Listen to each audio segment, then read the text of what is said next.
So I apologize if I sound tired at all throughout this video. I did just wake up and it is currently 9:28 in the morning, but I am still just a sleepyhead, so I do apologize in advance if I sound tired at all. But man, this crisis unfolding with the classic collection for Star Wars Battlefront, it's just out of control. I think this is my fourth consecutive video now talking about this dumpster fire of a game. Honestly, like, this is just getting ridiculous at this point. And I don't think I made this many consecutive videos talking about one game since Pokemon Scarlet and Violet. And I think I made like maybe 5 or 6 consecutive videos talking about that abomination. Now, before we do get started with the main topic of this video, Aspyr did come out with a novel list of patch notes, but before we jump into that, I do want to take a quick check on all the reviews and everything just to see if this game has gotten much better or worse. So if we take a look over on Steam, we can see the game is still sitting at an overwhelmingly negative review score of 19%, which is not much different from last time. But if we look over on Metacritic, we can see a big change with the review Metascore at 64 and the user score sitting at a 2.8.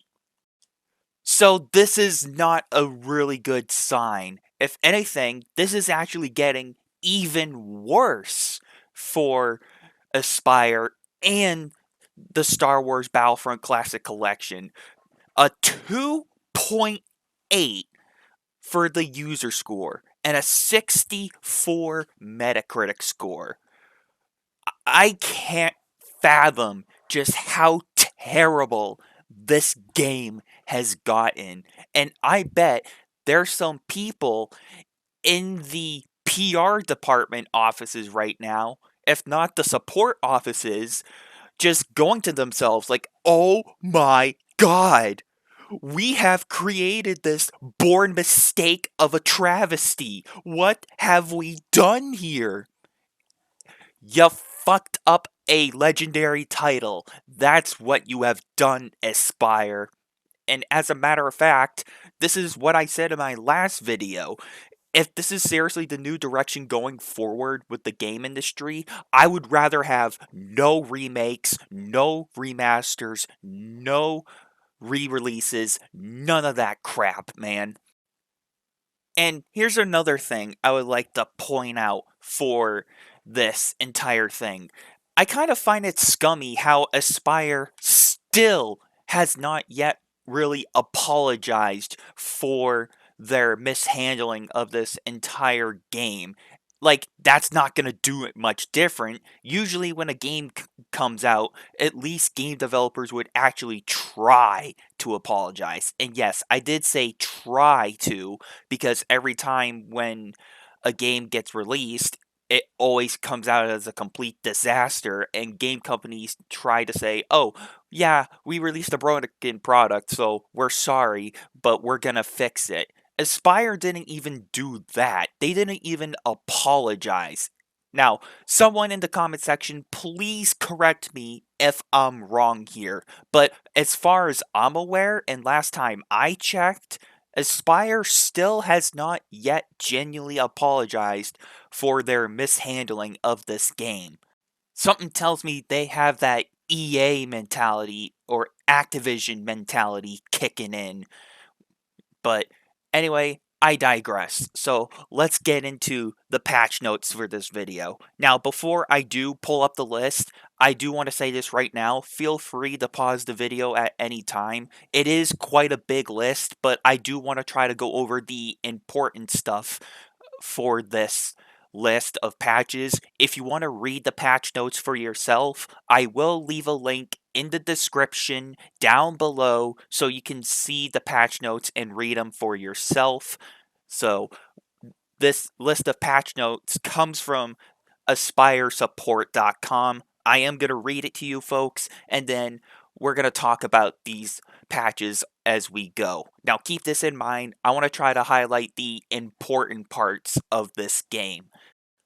Update 1 is available now for Star Wars Battlefront The Classic Collection on Steam. We are in the submission and certification process for PlayStation, Xbox, and Nintendo, and will release Update 1 on those platforms as soon as the process completes. We're continuing to make server-side adjustments to improve the online multiplayer experience as we're planning for Update 2. Please continue to report bugs, errors, or unexpected behaviors to our support team through yada yada yada. Okay, so this update is apparently now available on Steam, but however, it's still in development for the consoles like PlayStation, Xbox, and Nintendo Switch. Now, this is one thing that I don't understand. If you're going to release a game like this, then why are you going to essentially have people like myself beta test the game for you? Like, is it too much money or to have people in your development office to play test video games, or are the gaming companies just so poor that they don't have beta testers and they just release it for the sake of releasing it just to make a quick buck? I think that anybody with a brain can put two and two together here. If a game needs to be play tested, then don't you think people in the gaming studios have play testers for a reason? It should not be up to the customers or players like myself to play test a video game. That's what we have game companies for, to play test video games. But I digress. So let's get back into the patch notes. So as we go through the list of patches here, I try to point out the important parts with the red arrow on the side of the screen here. And the important changes that at least I personally notice is the first Battlefront and second Battlefront games fix password locked games to no longer appear through quick match options. And as we go through, we got Battlefront 2 fixed bonuses not being highlighted in the bonus selection screen for Galactic Conquest. Wow, that was a drastic one. Even I noticed it. They fixed inverted y-axis to be visible, fixed x-axis and making sure it's swappable for LS and RS, fixed split screen games being able to be started when only one controller is connected. Ay, ay, ay. These patches, man, like, these are literally basic things that should not have been a problem, but it's still a major problem. Even I notice some of the tiniest things when playing Galactic Conquest. Like, ay, ay, ay. I'm gonna give myself a headache over this, but anyway, let's get back into the list here.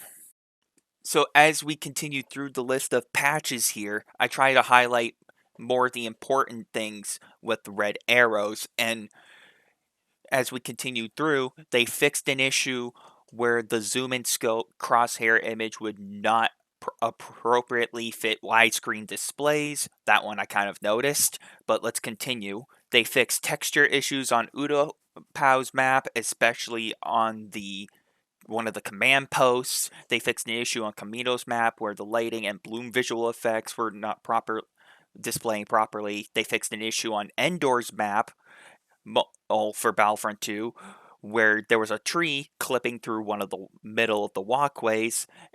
There's a issue on the Naboo map fix where there was a railing missing. I bet many people died falling from there, but let's continue. Fix a space map where in Battlefront 2 where a small white cube was present in the openable doors for the Republic, CIS, and Rebel capital ships, and then they fix the ammo counter reticle to fit in the aiming reticle for split screen of the screen. Mamma mia. Oh, thank goodness I'm highlighting the important things on this list. I'm kind of glad. I'm trying to save some of you folks the trouble here. But again, if you want to read all this stuff for yourself, feel free to pause the video at any time or just click the link in the description down below if you want to see the full list of patch notes yourself. But Like, just me reading through all these patches, man. Can we just get a polished video game product without having to deal with modern gaming bullshit? Like, is it too much to ask game developers to take more time on these products, especially when it comes to like classic titles and everything? Apparently, that's too much work. Oh my god, I am just so upset for a lot of people just reading through this. But anyway, let's continue. Already, we're almost done here, my friends. I promise you, we're in the home stretch now. So as we go through the last section of patch notes here, I try to highlight the important stuff with arrows once again, where they fixed Kid Fisto's lightsaber to animate. They fixed Kid Fisto's force power to no longer remain stuck to the client and multiplayer maps. And as we continue through the list, we see for the first Battlefront game where the loading screen sound was different, you know, the boop boop boop boop boop boop. Yeah, apparently they fixed that, which was a massive heartbreaker for a lot of people. But let's continue. They fixed a crash that occurred when an audio output device was disconnected, fixed an issue where the audio output would reversed. They fixed the bridge in Bespin Cloud City where droidicas can now properly roll on it. Fixed collision issues affecting multiple maps. They fixed the assault game mode to be present in the mode selection screen when you pick it in the options menu, fixed map modes having the reset button, and they fixed the load fail error that occurred when loading a player profile. Holy mackerel. Okay, so that was the list of patches that we went through. And those are all the fixes that are going to be coming to consoles very soon. Keep this in mind. This is available right now on Steam, but it is not yet available for PlayStation, Xbox, or Nintendo Switch just yet. But now that we got through that massive novel list of patches, mamma mia, just Jesus Christ, man. Like, is it just too much to ask game developers to just release a good product that's polished on time? Because at this point, it's just getting ridiculous. I mean, modern gaming, you know, I get it. It's destroying the game industry, but this is just getting out of control because everybody was looking forward to playing this game, and then we got these massive patches coming out to fix our favorite games, but it's just not acceptable. We should not, and I repeat, we should not be dealing with all these problems day one. It's just not acceptable, especially in 2024, because at this point, people are going to have much higher expectations and people are going to expect these products to be more polished and more well received, and people are going to expect these products to be more playable, especially because we're starting to slowly move away from the PS4 and Xbox One and we're moving towards the next gen and everything. But still, man, like, we should not be having these problems at all. It's just unacceptable. And problems like this need to be talked about and need to be called out. Like, it's just sad seeing just so many people have their experience ruined because of amateur and incompetent game developers. And Aspyr should be ashamed of themselves for this. Nobody should have to sit through all of these problems when just playing a video game, man. Like, this is just sad. So, with this being said, thank you everyone for watching and for listening. And until next time, I'm talking about Star Wars Battlefront the Classic Collection once again, and I'll see you all later.